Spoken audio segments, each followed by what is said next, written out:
Jadi belajar itu adalah kegiatan aktif berpikir, bukan bengong menyerap informasi. Jadi ketika misalnya gue baca aja Dan nggak memproses, nggak melakukan itu hanya menyerap informasi aja, bukan belajar berarti itu. ya paling lo cuma tahu aja.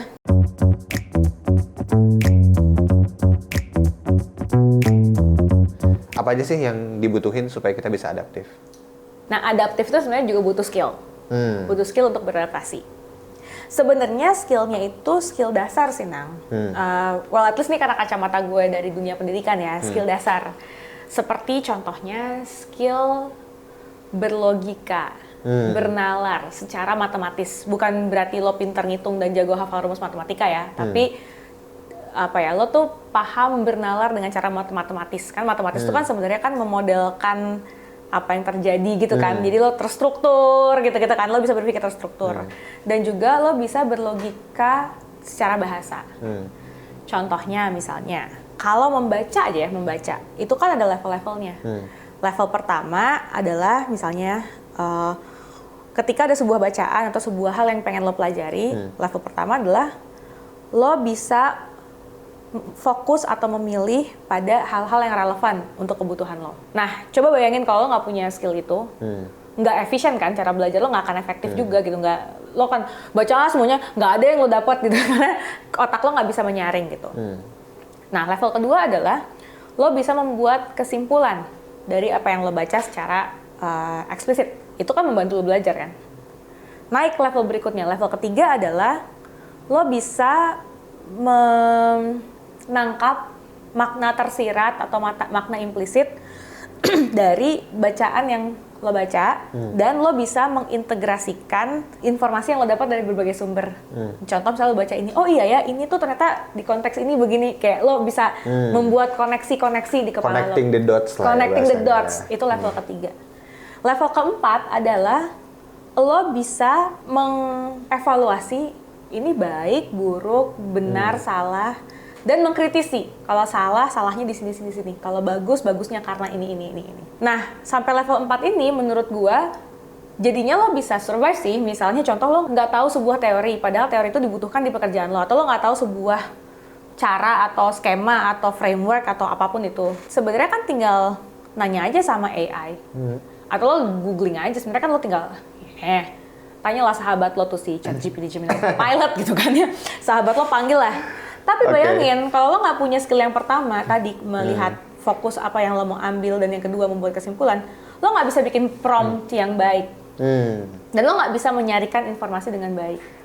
Yang ketiga, lo nggak bisa mengkontekstualisasikan informasi yang lo dapat dari apapun itu, AI atau Google atau apapun, atau bacaan yang lo dapat itu, dengan kebutuhan lo sekarang. Karena kan dia mesin, dia mungkin juga nggak bisa menangkap konteks sekaya yang lo punya, kecuali lo beneran masukin semuanya ke promptnya. Tapi kan untuk bisa masukin ke prompt juga skill tadi itu dibutuhkan. Dan yang terakhir adalah, kan nggak selalu benar. Lo nggak bisa mengevaluasi apakah itu benar, salah. Nah, ketika lo bisa mengevaluasi dan mengkritisi, yang terakhir adalah lo bisa memberikan solusi. Atau lo bisa menciptakan sesuatu. Salah, jelek, harusnya begini. Nah, itu adalah ketika lo bisa sampai di level yang di atas tuh. Lo bisa meng-create sesuatu atau lo bisa menciptakan solusi.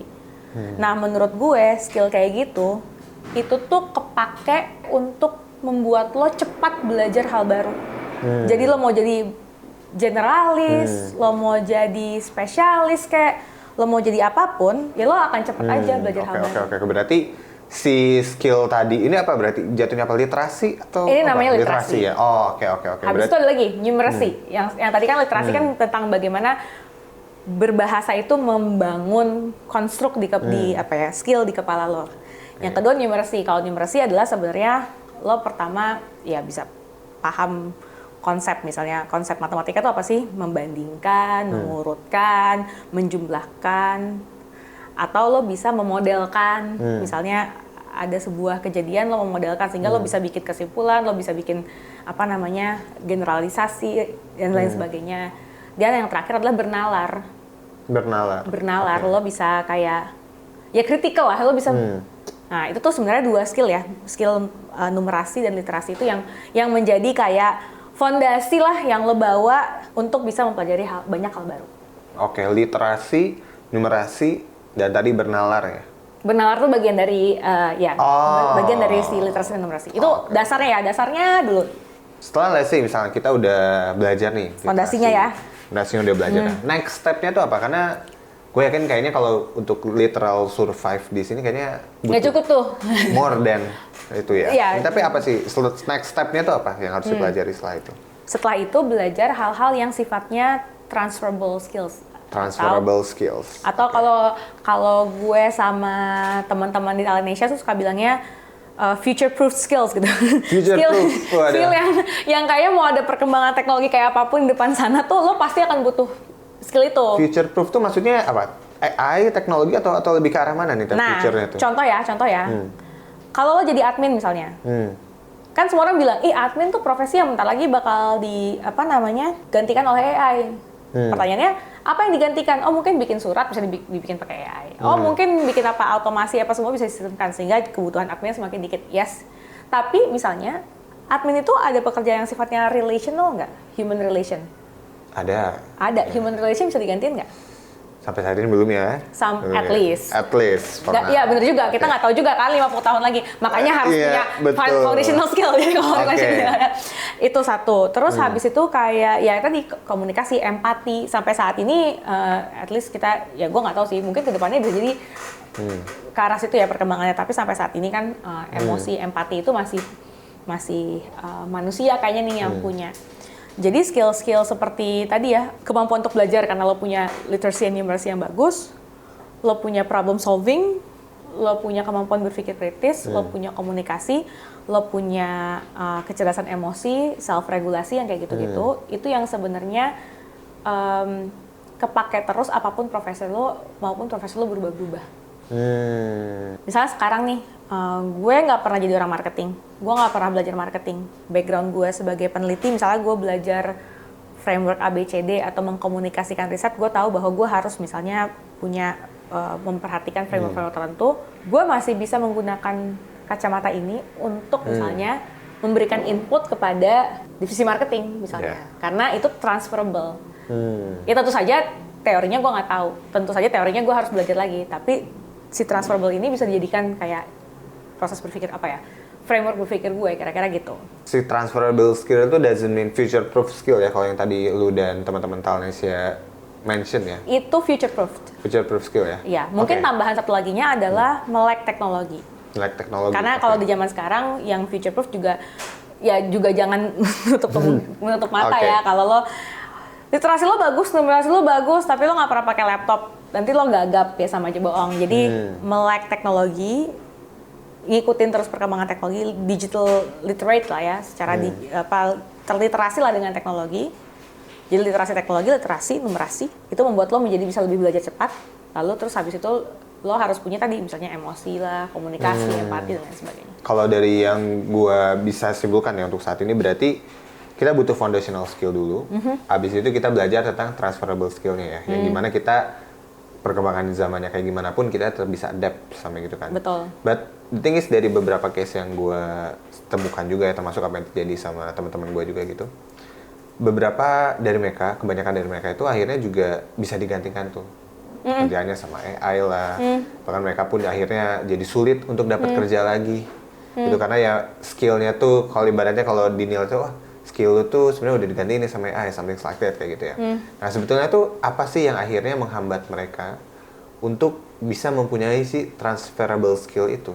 Mungkin lo harus tanya sama temen lo, karena gue nggak pernah coba ya. Tapi kalau pakai kacamata si transferable skills adalah ya mungkin kesusahan untuk belajar hal baru.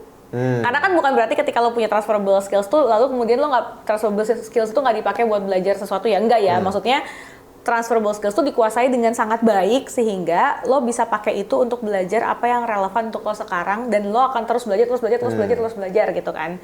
Nah, ketika transferable skills lo nggak bagus, lo harus berpindah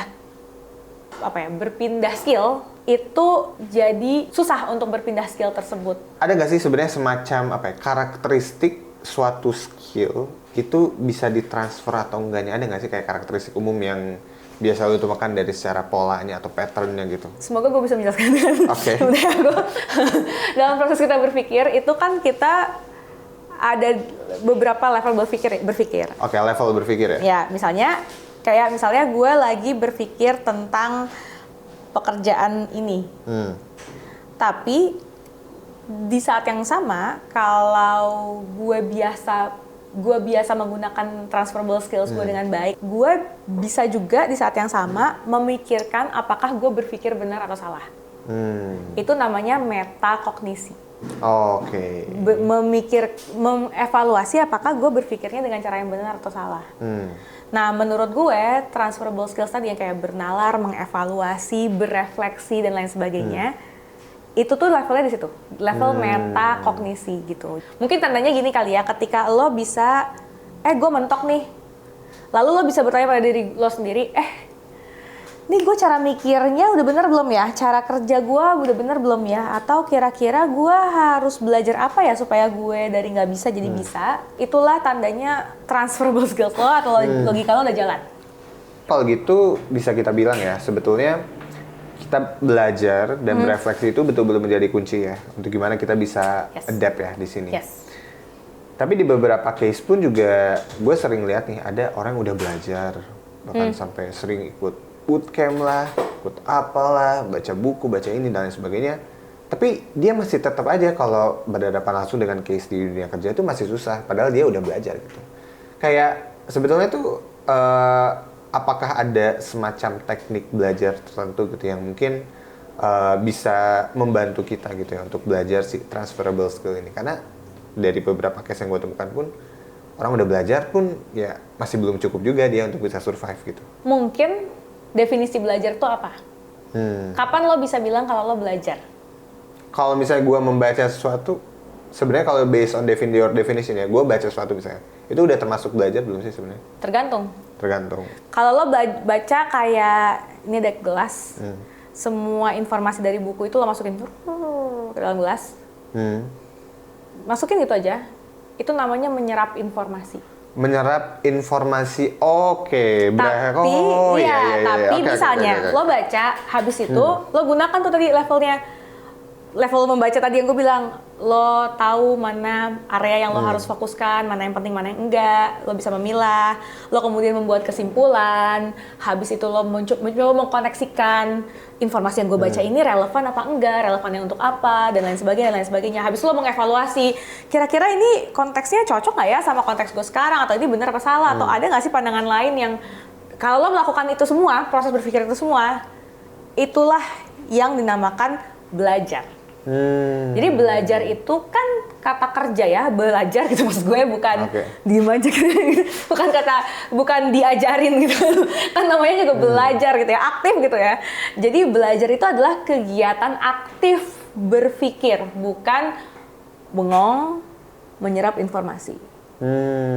Berarti itu ada perbedaan ya antara lu belajar dan menyerap informasi. Jadi ketika misalnya gue baca aja suatu teks, itu even itu misalnya buku pengembangan diri gitu misalnya, atau buku suatu pengetahuan tertentu, ketika gue hanya baca aja dan nggak memproses, nggak melakukan itu, itu hanya menyerap informasi aja, bukan belajar berarti itu ya paling lo cuma tahu aja, tapi lo mungkin nggak paham karena lo nggak bisa mencuplik-cuplik, lo nggak merangkum, lo nggak apa gitu kan. Kalau bagi gue, belajar itu bukan menambahkan pengetahuan kita mengenai teori-teori gitu loh, bukan tahu banyak hal.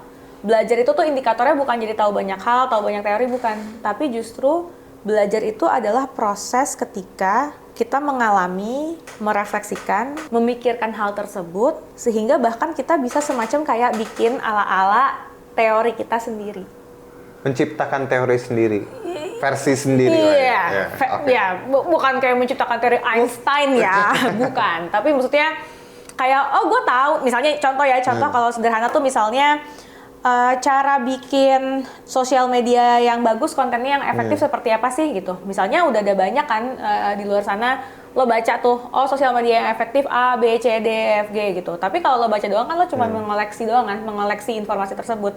Tapi sebenarnya belajar itu adalah ketika tunggu, ini audiens kita siapa ya misalnya, kira-kira audiens ini suka apa ya, mungkin suka A, suka B, lalu lo coba, lo refleksikan, sudah bagus apa belum ya, sampai akhirnya di akhir lo bikin rumus, ternyata teori dong, Ternyata setelah gue coba-coba dan gue refleksikan mana yang berhasil, mana yang nggak berhasil, gue punya rumus bahwa untuk misalnya membuat sebuah konten sosial media untuk tujuan ini, rumusnya adalah dia harus A, harus B, harus C, harus D.